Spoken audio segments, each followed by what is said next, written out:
In this video, we're going to talk about another great budget lens for the Fuji system, the TTartisan 35mm f1.4.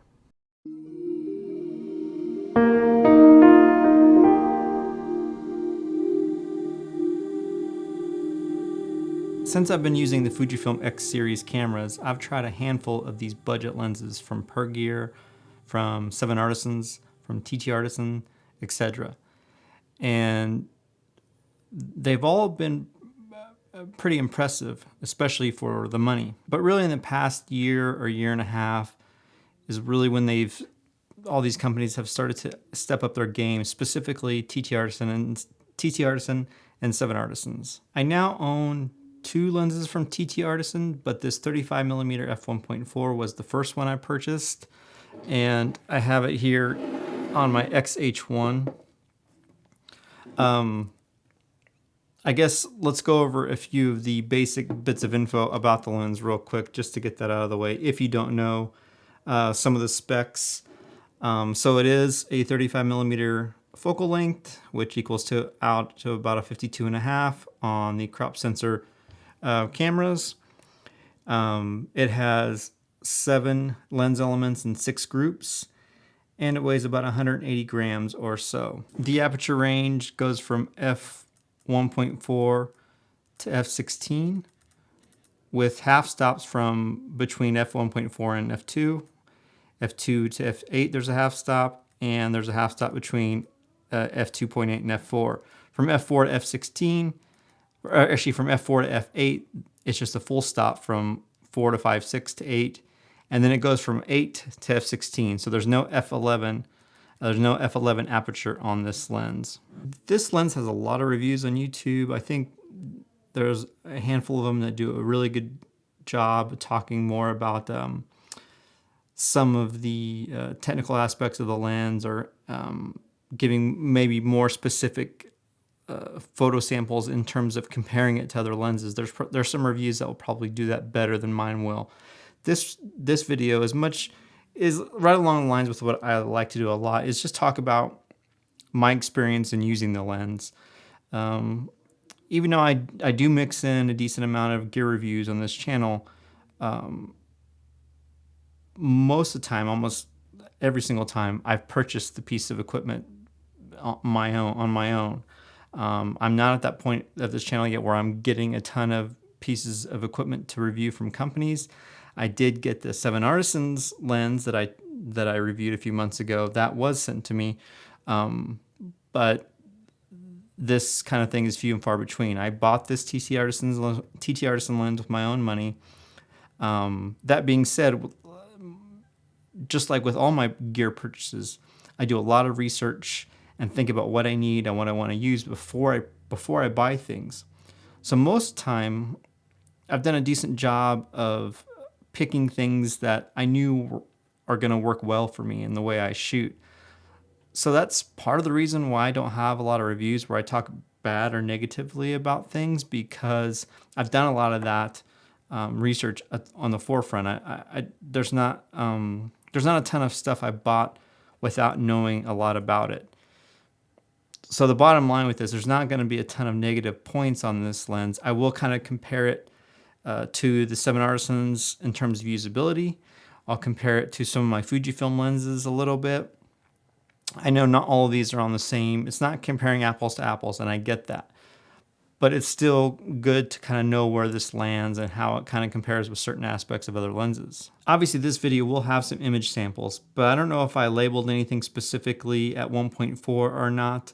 I try to do that when I think of it, but oftentimes when I'm out shooting with this lens, especially since I shoot a lot of street photography with this lens, I'm not thinking about, oh, let me make sure I get some samples at 1.4.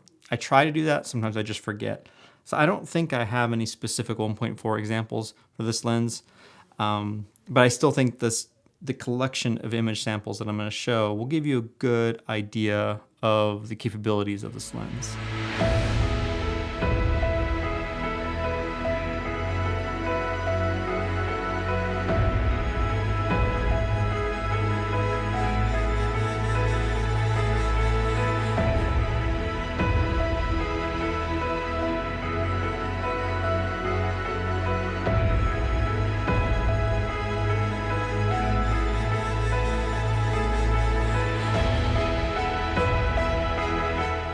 On image quality alone, this really surpassed my expectations of a lens that's under $100. It's really sharp, decently sharp wide open even, and when you are shooting it wide open, it has a really cool look to it. I love the image quality of this lens.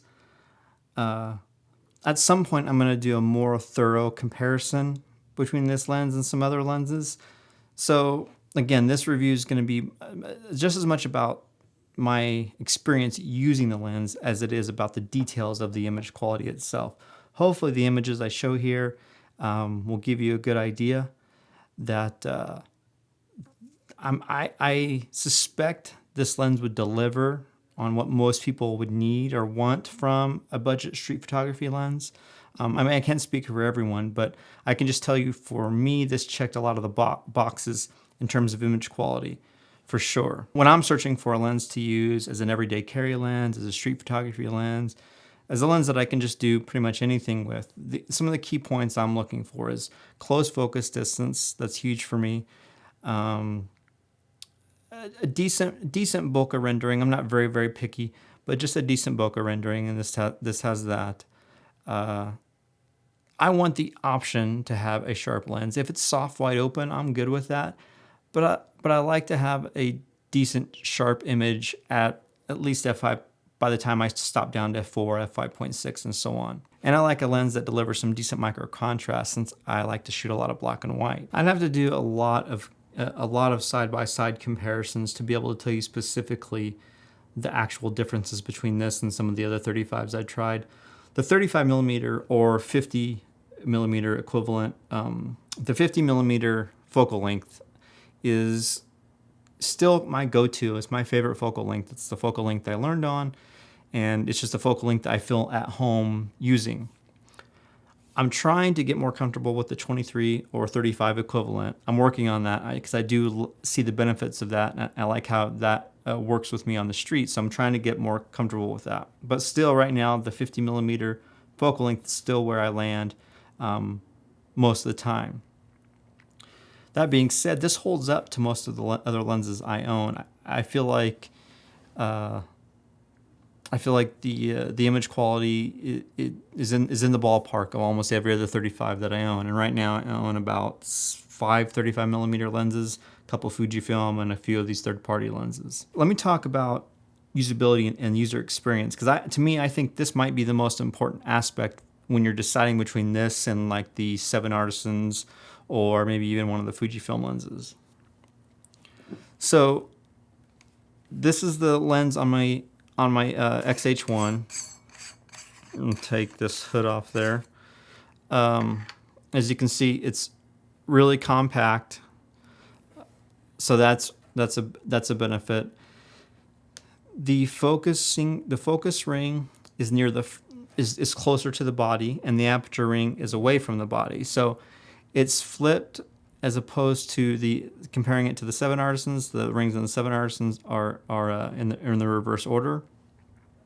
It's also in the reverse order of what most Fujifilm lenses are. So this is the 35-1.4 from Fujifilm. As you can see, so the aperture ring is closer to the body here, and the focus ring is away from the body. So the ring location is opposite of what you're used to with other Fujifilm lenses. So that's something to get used to, something to keep in mind. The other thing to keep in mind is, much like the other third-party lenses, the aperture ring turns in the reverse direction. So to open it up, you turn it to the right if you're looking down on the lens, and to close it, you turn it to the left. And that's the opposite if you're using the aperture ring on one of the Fujifilm branded lenses. So those differences obviously don't affect image quality, but when you're transitioning from a Fujifilm lens to this lens, it's something that might slow you down just a little bit, something just to keep in mind that you're going to have to get used to. The quality of the focus ring is superb. It's very smooth. Right out of the box, there was no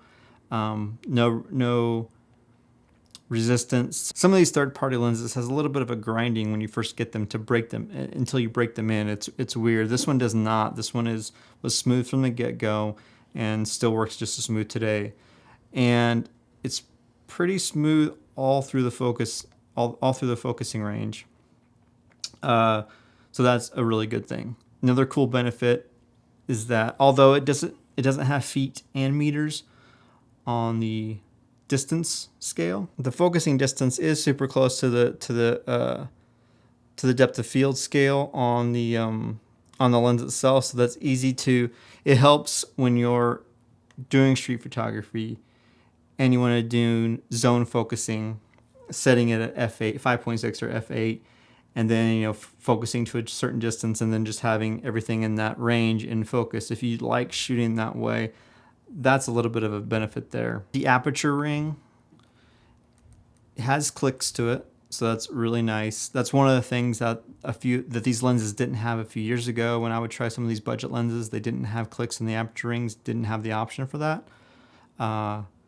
I prefer that for most of these lenses when I'm using them mostly for photography. If I'm using them for video, then I totally appreciate the benefit of having no clicks on the aperture ring. But for shooting street or things like this, I like having the clicks because at least gives you an idea of when you're shooting and you don't want to raise your eye from the viewfinder, you can go clearly to one side, count the clicks, and know exactly where you're at.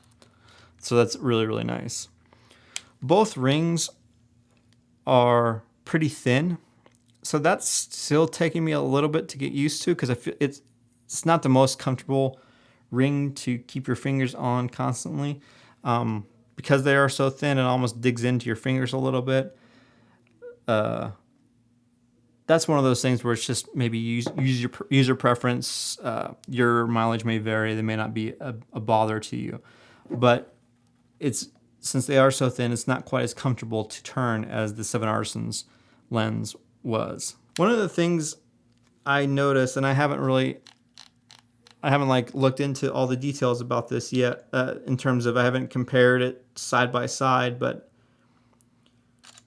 what it felt like to me is that this was easier to focus than the 7-Artisan's at first.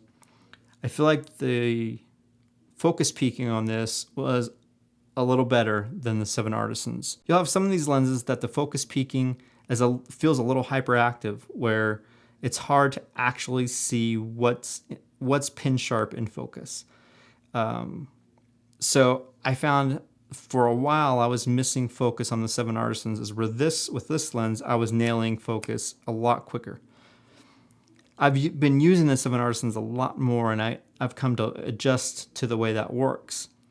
But out of the box, I was just nailing focus a lot more with this lens. So that also gave me a perception that this was sharper than the 7-Artisan's, because that was easier for me to nail that pin, that tack sharp image than it was on the 7-Artisan's. I don't know if that's going to be the case for you, but just between my copies of these lenses, it was easier for me to nail focus early on with this lens. I think for some people, the biggest negative of this lens is going to be the fact that it jumps from f8 to f16. I've never had a lens like that. I know there are a handful of lenses out there, especially in the rangefinder system, that have that same setup. I've never used it, so that took me a little bit to get used to. If f11 is an aperture used a lot, you'll have to adjust, or maybe that's a deal breaker for you with this lens. When I've been out shooting street photography with it, and I've been wanting to zone focus, I've just used f11 more often and rarely even go down to f16. So to me, that kind of just turns it into an f1.4 to an f8 lens, which for the most part, that's really not a big deal. The way I've been shooting street photography lately, I've been embracing zone focusing a little bit more and trying to get really good at that. So f8 is plenty for me on that end of the range, and obviously f1.4 is great. Now let's compare the size to the 7-Artisan's.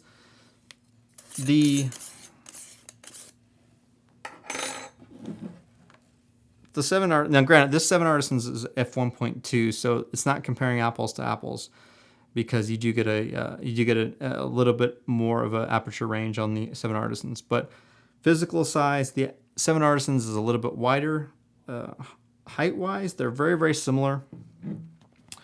The 7Artisans has doesn't have half stops, but it has full clicks all the way up to f22. So you go from f1.2 to f22. So it has a complete aperture range. The 7Artisans also has thicker rings to both focus and to adjust the aperture.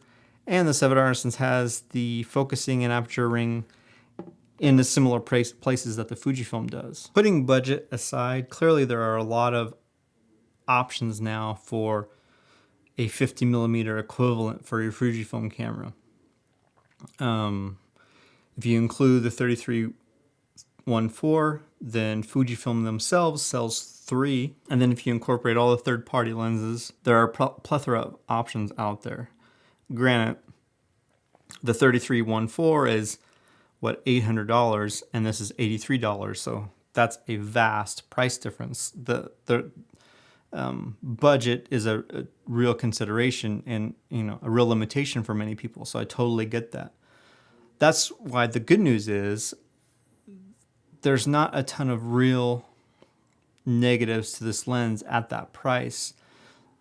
Just like with a lot of these budget lenses, yeah, I can start to build a wish list of what I wish it had. Although I'm getting more used to the 7Artisans lens now, and I need to make a follow-up video on that because I feel like I know more about the lens now. I understand a little bit better. But that being said, for a while, and I still feel this way a little bit, I kind of wish that the focus peaking and everything visual image-wise, and including the focus peaking, I wish I could transfer that to the 7Artisans, because if everything else was identical, I like the feel of the 7Artisans and the usability of the 7Artisans a little bit better than this lens. But that being said, it's just part of what you're used to and what you do get used to, because this design here with these thin rings and the physical design of the lens itself is a nod to some Voigtlander lenses and some other lenses like that. So it's not even like that this is this design and this look is their invention. It's a nod to older lenses, including some Voigtlander lenses, which are also a nod to older lenses. And that's everything from the glass layout, the amount of elements, the layout of those elements, to the physical design of the lens itself.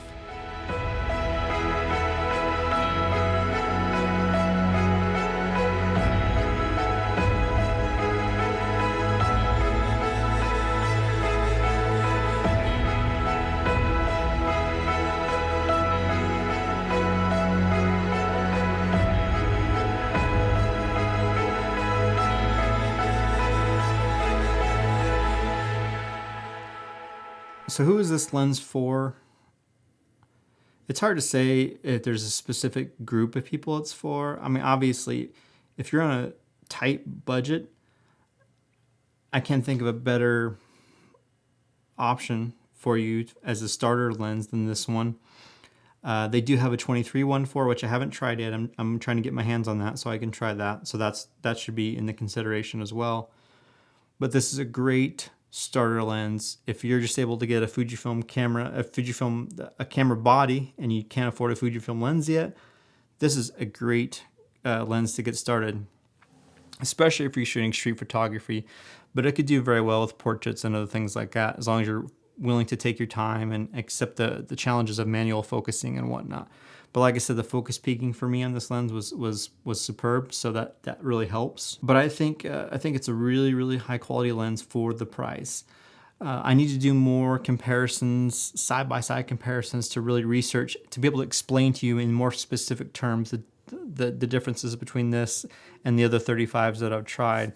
But I wanted to get an overview video done about this lens and say that, yeah, I've been really impressed. Some of the specific reasons why I've been impressed has been the usability of how nice it is to manually focus with it because of the focus peaking, how it delivers on almost every aperture image-wise. I've been really impressed with the image quality, and all that combined with the design and the size has been really, really nice. and I'm happy I tried it. I like I said, right now I'm getting more acquainted with the 7Artisans lens, so that way I can make a more informed decision if I only decide to keep one, because I don't need that many 35mm lenses, even though it's I really like the focal length. I have a handful right now. Right now this lens is about $83 on Amazon. I'll have an affiliate link in the description below, but you obviously buy it wherever you can find it. Usually I put the disclaimer of the affiliate link in the description, and I will as well, but you know how affiliate links work. Anything you purchase through the link, I get a portion of that. I try not to overdo it, but obviously it's nice to get any help for the channel that I can. So anything that you purchase helps the channel in one way or another. It helps me put the money back into stuff like this so I can continue to do more reviews and grow the things I'm able to do for the channel. So check out the affiliate links. But buy it wherever you can find it, especially at this price, $83. I think it's an amazing deal. And that's where I'll leave it in terms of deciding between this and the 7Artisans. It almost comes down to price. I think if you want to get the cheapest option, obviously the TTartisan is the way to go. But if you want f1.2 and you want a little bit smoother, a little bit better feel of the lens itself, I think that maybe the 7Artisans is the way to go. But I guess that's pretty much it for now. I appreciate these companies making these lenses like this. It's great to have these options for budget prime, quality prime lenses. I love vintage lenses just like anybody, but sometimes the adapter gets a little bothersome. So it's nice to have the vibe and the feel of these vintage lenses in a compact lens that fits natively on the camera without any adapter. So I guess that's it for now. Let me know if you have any more questions on this lens that I can answer. Hopefully the image samples kind of speak for themselves. And I'll follow up with more videos as I think of some pertinent information to share. So thanks again as always, guys. I'll talk to you soon.